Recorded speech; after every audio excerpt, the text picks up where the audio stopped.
especiosos, como a socializar mejor y aprender. Y la mejor manera como de reforzar es como incentive la comunicación a que En los niños es importante pues porque el lenguaje oral es la base de la comunicación para un niño que tiene su sentido de audición y de habla en perfectas condiciones. Es la manera como el niño va a aprender a expresarse con la sociedad, con sus padres, y como él, siendo pequeño, va a poderle manifestar a sus papás sus sentimientos y todo lo que a él le está pasando. También es la manera como él va a aprender a comunicarse con sus compañeros y con las personas que lo rodean. ¿De qué manera puede el docente influir para que el niño tenga un buen lenguaje oral? Pues también a través de la comunicación oral que ese docente que tenga, hablándole a través del diálogo, a través de la interacción que él pueda lograr entre los niños, ¿sí? Enseñándoles buenos hábitos, buenas costumbres, y también recomendándole a sus padres pues hacer un buen diagnóstico médico de su parte auditiva y de su capacidad de habla. Muchas gracias por tu pregunta. Bueno, mi nombre es Esteban Moreno Castillo, estudio Ingeniería de Sistemas aquí en la Universidad Javeriana, y la pregunta acerca sobre cuán importante es la comunicación, el lenguaje oral en los niños, desde mi perspectiva, es que es importante, ya que por medio del lenguaje oral es nuestra comunicación más básica. Desde nuestros ancestros, como el Neandertal, Homo sapiens, todos nuestros ancestros, la comunicación era clave, así sea por pictogramas. Después fue evolucionando y es lo que tenemos ahora. En los niños es importante porque pienso que lo que les ayuda a desarrollar es su personalidad y cómo socializan con un mundo que es muy diferente a ellos, y mostrando ideas, hablando, poniendo tonos de voz. Imagino que es una forma de mostrar cómo son ellos al mundo y de cómo interactúan con este. Me parece muy interesante, digamos, en el ámbito de las exposiciones, ya que ellos tienden a mostrar sus ideas de una manera más gráfica, y digamos, si en la casa no tienen la oportunidad de mostrarlo, digamos, en una exposición del colegio debe ser vital. Entonces, por eso yo creo que es importante. El lenguaje oral en el niño es una condición muy importante. Es importantísimo estimularlo desde sus comienzos, desde que nace. En eso la mamá y el papá y la familia tienen un papel muy importante. Ya la comunicación del niño con sus otros compañeros empieza a hacerse en el proceso escolar, y por esto el docente juega un papel muy importante en ese manejo de la condición oral de los niños. En ese medio los niños aprenden a comunicarse entre ellos mismos, y como el niño y como las personas mismas, como nosotros somos seres sociales, es importante que a través de su lenguaje se puedan establecer una comunicación especial con los otros niños, para que de esa manera puedan comunicar sus intereses, puedan comunicar sus alegrías, puedan comunicar sus desavenencias, puedan comunicar cualquier tipo de problema que tengan, y puedan expresarse a través de ellos tanto a los otros niños como a las personas que interactúan con ellos, ya sean adultos o sean mayores. Esa es la importancia del lenguaje oral en los niños. El papel del docente es importantísimo porque él lo guía y lo lleva a través de unos esquemas de expresión oral que el niño necesita aprender para poder comunicarse con sus compañeritos. La lengua es una de las herramientas más fundamentales que tiene el ser humano, porque lo educa emocional, social y cognitivamente.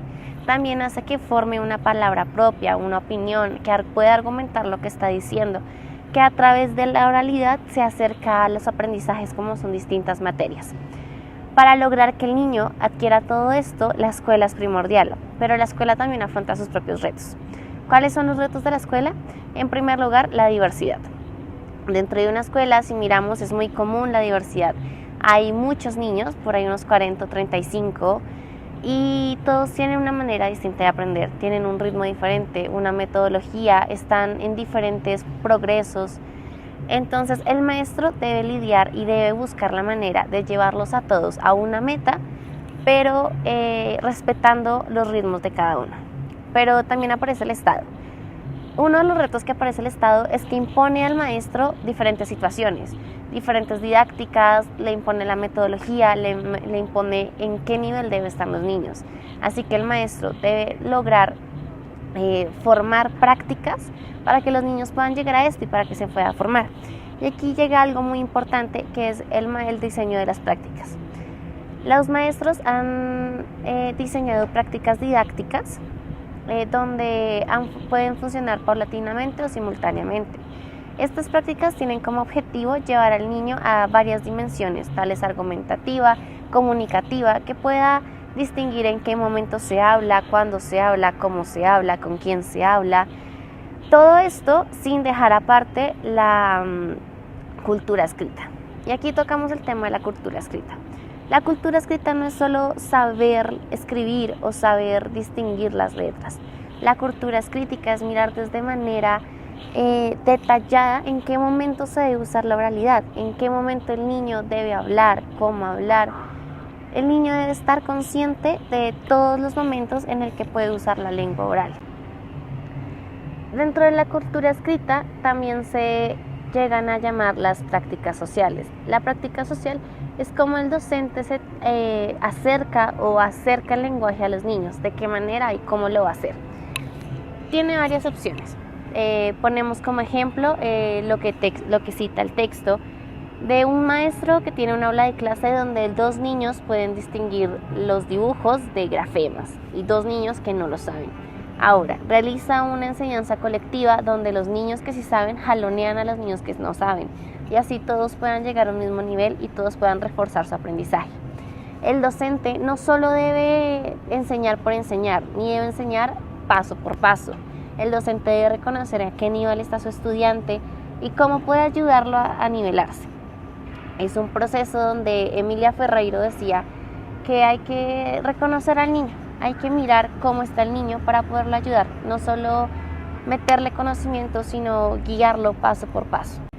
También una práctica social que tiene el maestro es poder contextualizar al niño de las diferentes situaciones que hay. Se puede llevar a un mercado, se puede ver cómo se habla en un hospital, cómo se habla de manera académica. Es más, un autor dice que hay varias dimensiones dentro de la lengua oral. Hay una forma de hablar con los amigos, hay una forma de hablar cuando estás en una entrevista de trabajo, hay una forma de hablar cuando estás en un colegio o una situación académica. Hay distintas situaciones y el docente debe priorizar y debe hacer suyas esas situaciones para dárselas al alumno y que el alumno pueda identificar cómo y cuándo. Ahora, ¿cómo el docente puede potencializar los aprendizajes adquiridos en clase? Un buen ejemplo serían las sesiones de lectura, donde el maestro puede dar los libros, pero que cada niño pueda escoger el libro que quiere, depende de sus gustos. Estaría formando su identidad. También un acercamiento al autor, que la profesora dé los datos del autor, muestre la imagen, los puede sentar en círculos y les puede mostrar a cada uno. También se puede que cuando los niños hayan terminado de leer el libro puedan dar su opinión sobre el libro, qué les gustó, qué aprendió más, qué imagen o qué frases les quedó, todo haciendo para que puedan primero formar su identidad, un pensamiento, formar una argumentación, una objeción, sus gustos, etc.